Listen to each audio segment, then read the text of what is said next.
Well, welcome back. My name is Cdale Enick, and you are listening to the Stones and Bones podcast. And tonight's episode is actually something truly fascinating in the sense that this item it's totally out of the ordinary. I mean, especially when archaeologists were looking at this and scientists were looking at this find, they couldn't tie really too much to the object because there wasn't any reference to where this object came from, how it was designed, who designed it, and things of that nature, and why it was actually found in the place it was found.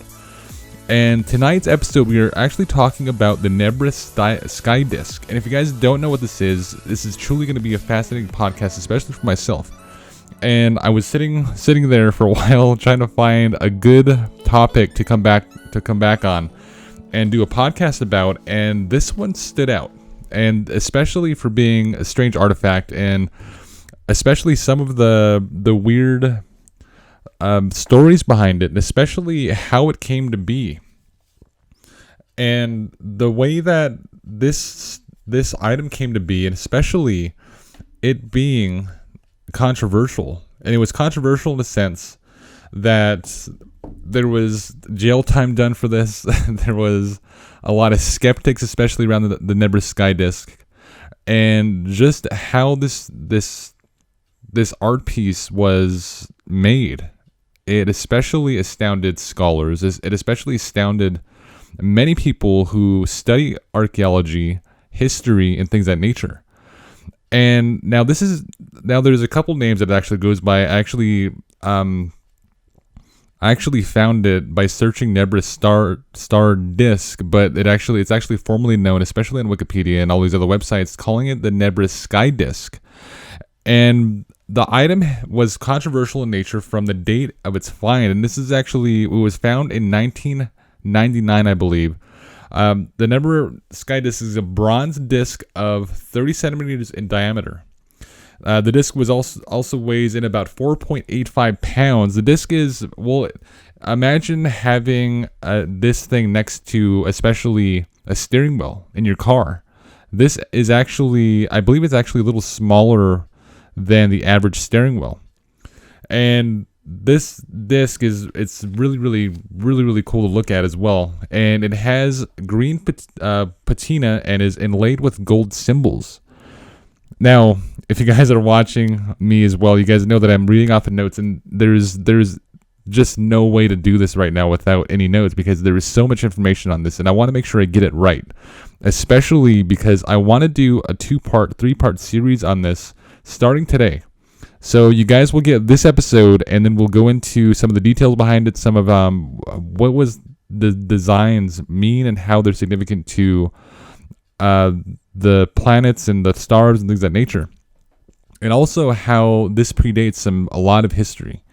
Now, these golden symbols are believed to be a depiction of our solar system, picturing the sun or full moon, a lunar crescent, and of course the stars inlaid. And this, now in the second episode, I actually want to get into what the stars mean, why there was a boat at the bottom of this disc, and I'll show that image now.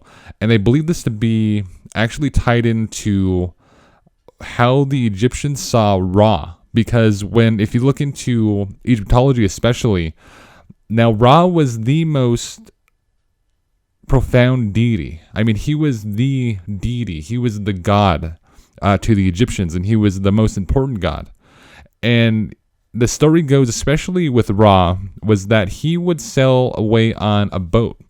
So basically the sun would be in a boat because Ra represented the sun.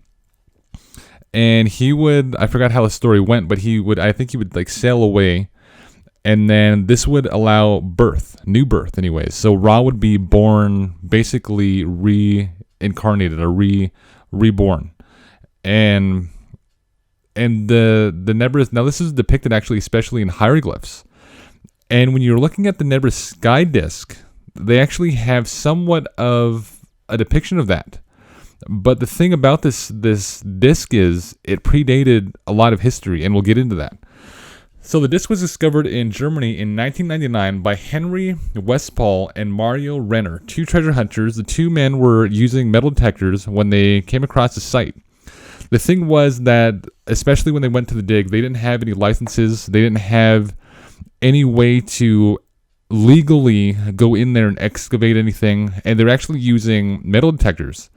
And they went to the site and they found, now when they came across what they believed would be like a treasure, they started digging because they had no legal grounds to actually be there or to be doing anything that has to do with archaeology.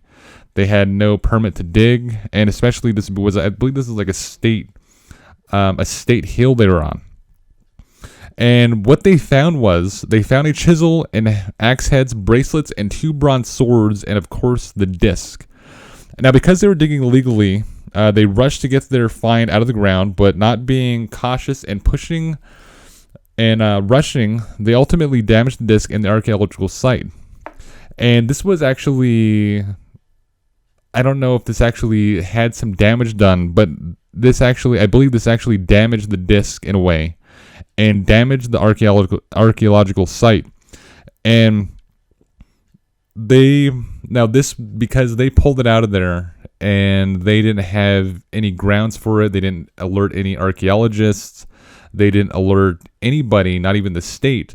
And a lot of these scientists were having trouble believing that this was an actual real archaeological find, that this had some sort of significance to the culture, any significance to being an archaeological find. It has nothing to do with archaeology. This is what scientists were believing, that this had no significance at all. And so it was kind of pushed off. But the thing was that this disc wasn't really public knowledge until later in years. Now, they traveled to Cologne, Germany, and sold the disc for 31 German marks, which is about $36,000 in the US. Following their original sale, the items were sold and resold numerous times. The price on the black market for the disc, swords, bracelet, chisel, and axe heads started to inflate to around $1 million. Now, by 2001, the disc was public knowledge, and I believe that this was actually because it was being resold and sold, and people, I mean, especially if people are spending that much money on this thing, I mean, you probably want to gloat about this thing. You especially want to tell your friends. You especially want to be putting this on display in your house, but there's also a sense that you can't really get this secret out. So it's like you spend all this money on it, and you have this amazing artifact, these amazing artifacts, actually. This is actually a big collection that these 2 men pulled out of the ground, and they were selling this, and they sold it very, very quickly once they got it. And then it was just turned over into hand after hand after hand. And now this was actually one of the things that got the men caught in the first place. Now, this being sold for around $1 million and being public knowledge by 2001, this caught the attention of state archaeologist Dr. Harold Meller. Now, Meller led a sting operation on February 23rd, 2002, with the police to uncover the artifacts in Basel, Switzerland. The items were in possession of a couple who recently listed the items on the black market. They were trying to sell the item for around 700 Deutschmarks, which is German marks. Now, the sting operation led into a full investigation to find the original men who found the items, Henry Westphal and Mario Renner. And you had to imagine that they had to have tracked this thing back through countless buyers. And I'm not sure if the buyers were actually held accountable. But I know that it actually is illegal in this place in Germany, which is actually Nebra. I believe that this is actually a real place. So they actually called it Nebra Sky Disk, attributed to the origins of the archaeological dig.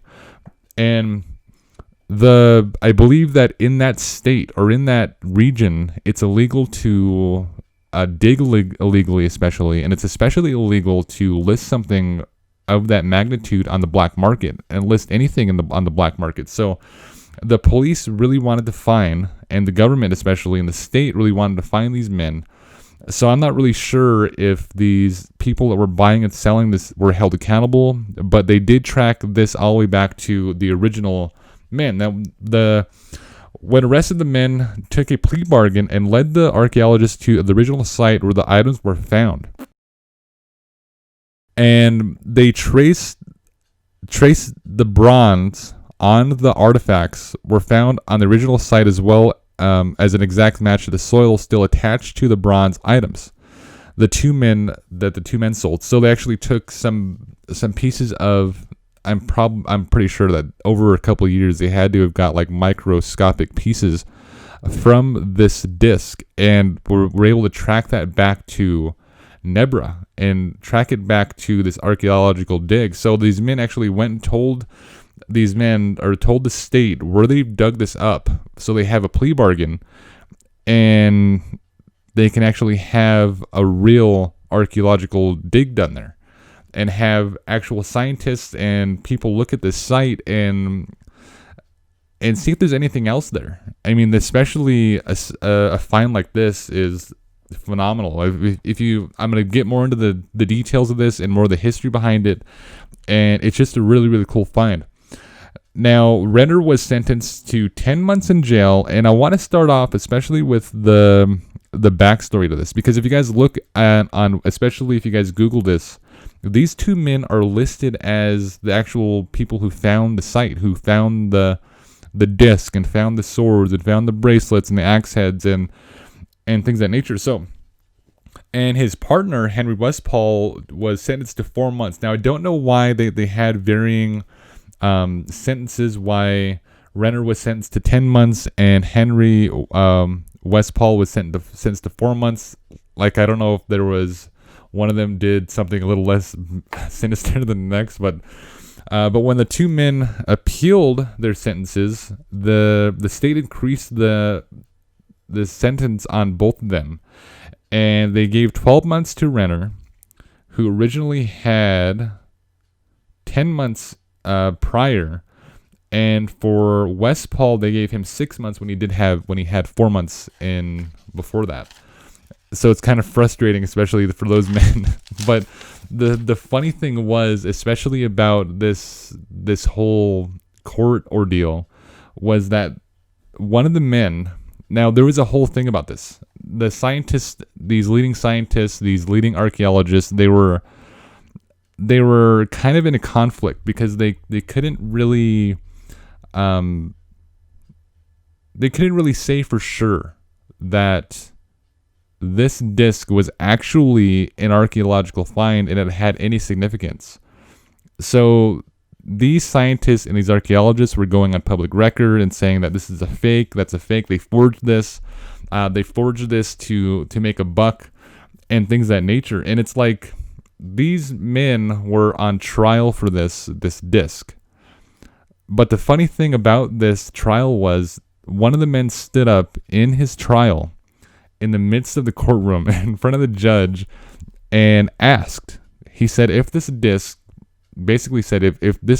is a fake, then why am I on trial for this? And he was actually pleading and begging the judge and the jury to see that this disc and these finds were actually real. And he wanted them to believe that these findings were real, kind of going against especially his defense. It's like he wanted to go to prison for this because especially this is a huge find, and he was willing to go to prison for this, and he was willing to go to prison to prove that these discs and this disc and the swords and the bracelets and everything that he found, or that these two men found at the site, were real. So they actually came out and they did a study on this, and they figured out that this disc was real, and the other findings were real, and there was other findings related to the disc found in the area at the exact soil level and at the exact depth.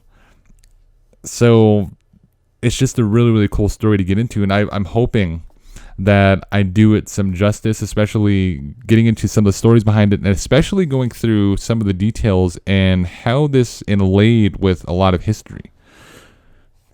Now, the disc and other artifacts are on display in Germany at the State Museum of Prehistory. The site that the disc was found is at the elevation of 827 feet, known as Central Hill, and this is actually this is actually a big thing to note, because where this was placed, where this disc was placed, along with the other swords, the two swords, the bracelets, the axe head, the chisel, this elevation level was especially significant to how the disc was designed. And I'll get into that, and I believe I might have some of that in here, but if I don't, I will get in that in the next podcast. I'm hoping that this will be a 3-part series on this disc. And there's actually a place, now this is kind of a little off topic, but still kind of on topic. There's actually a place online where they actually reanimated the disc. So it's like you can buy this disc as a replica, and it's a really, really cool thing. So that's actually on my list now. So the prehistoric enclosure the disc was found in is situated in a way that the sun seems to set behind the Brocken. The Brocken being the highest peak of northern Germany. Archaeologists believe the disc and the artifacts found with it were buried in a ceremony-like fashion. And the way, now I'll just mention this because I already mentioned how this was at an elevation of 827 feet. At the highest peak in this part of Germany. Now, the way the disc was designed, there was a sun or a moon. There was a crescent moon. There was actually two golden rings on each side, but one of those rings was lost somewhere. I don't know if somebody took it. I don't know if one of the buyers took that for like a souvenir or something. I don't know if it was lost in somewhere in history when they were using this. But the way that it was designed, this disc basically depicted at the exact angle of where the sun, I believe, would sit on that hill in the summer solstice. And there was no other place in that part of Germany where this disc would depict that lunar event or that solar event.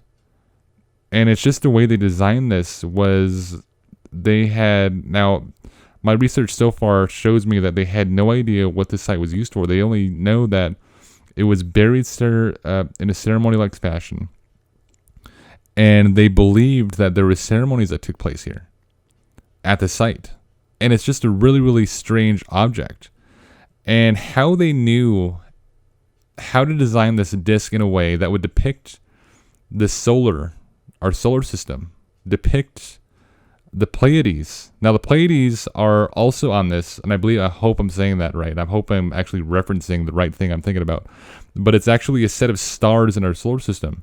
And the Pleiades were especially important to farmers, especially important to people practicing in pagan rituals, because these stars, this cluster of stars, would disappear and reappear at a certain time of the year. So when they appeared, it was basically the universe giving these cultures. Now, this is not just Germany. This is not just this associated with this disc. But it would give these cultures, especially people practicing in ceremonies, almost like the permission from either their deities, their gods, or the solar system, rather, or the star system, to perform certain rituals. And this star system was depicted on the Nebra Sky Disk. And the cool thing about that is, those cluster of stars was also depicted in Egypt. But this disc might predate Egypt, and I'll get to that in a second. Now, Professor Ernst. Now, this guy was actually one of the ones. He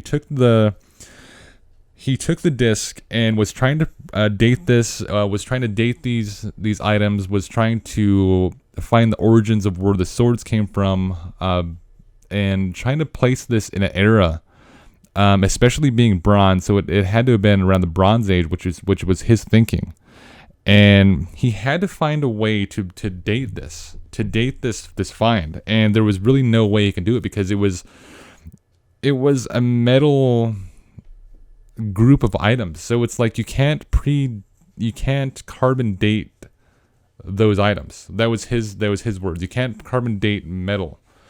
So what he did was, as Professor Ernst Pernica, I hope I say his name right as well, worked on dating and finding the origins of the disc by comparing the swords to Bronze Age swords and comparing the metals with European and Mediterranean metal ores. And metal ores being, I believe he was looking into copper. So copper ore, he was actually trying to find of how they were. So he had to go to basically the origins of Bronze Age copper ore mining sites. I believe that's how it went. So this is the origins and the dating. So Ernst used copper to identify the origins. Copper has a unique fingerprint he could use to identify the origins of the disc by examining copper from the two ancient mining sites. The fingerprints of the copper is attributed to something called lead isotopes, which vary from location to location around the world. So you can actually identify. So if there was a copper mine here in the United States, they can actually identify that this copper was from the United States. If it was from the Mediterranean, they can identify that was Mediterranean copper, European copper, and things of that nature. Ernst tests and concluded that the metal used to make the disc came from the heart of Europe. Dating the discs was harder than the usual method of carbon dating, so they used a method called associative dating. And they compared the swords found with the disc to other swords in other time periods that had been successfully carbon dated.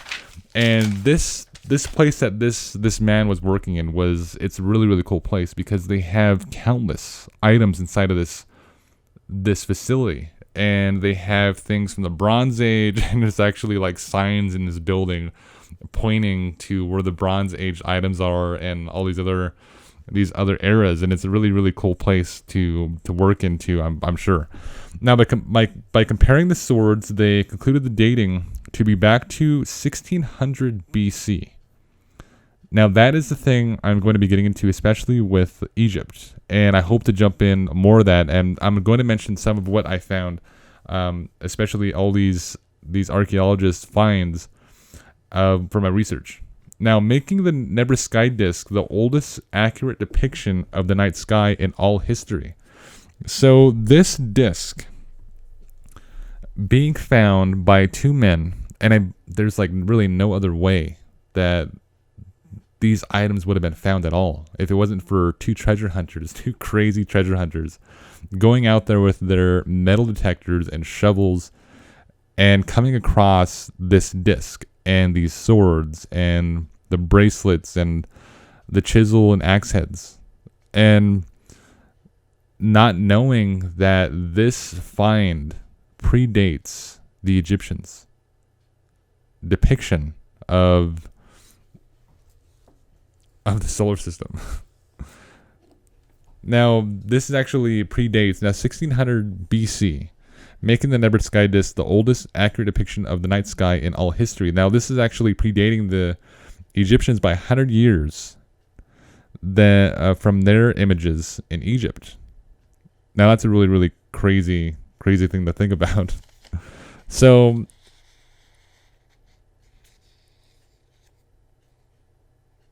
I got all that. Okay, so part 2, I am actually researching this still, and I've spent hours on this, and the reason I've been trying to catch up on a lot of my work. I actually have my other podcast I'm trying to catch up on. We just did our longest podcast ever, and I'm editing that. I'm hoping to actually start doing longer podcasts for the Stones Wins podcast, because especially listening and watching the analytics, people watching these videos and listening to the podcast, listen to them all the way through, and they want to learn more about some of these artifacts, and it's a really, really cool thing to watch. So there's actually new information that came out about the Nebra Sky Disk. There was actually this year, and I believe it was like maybe 2 months ago or so.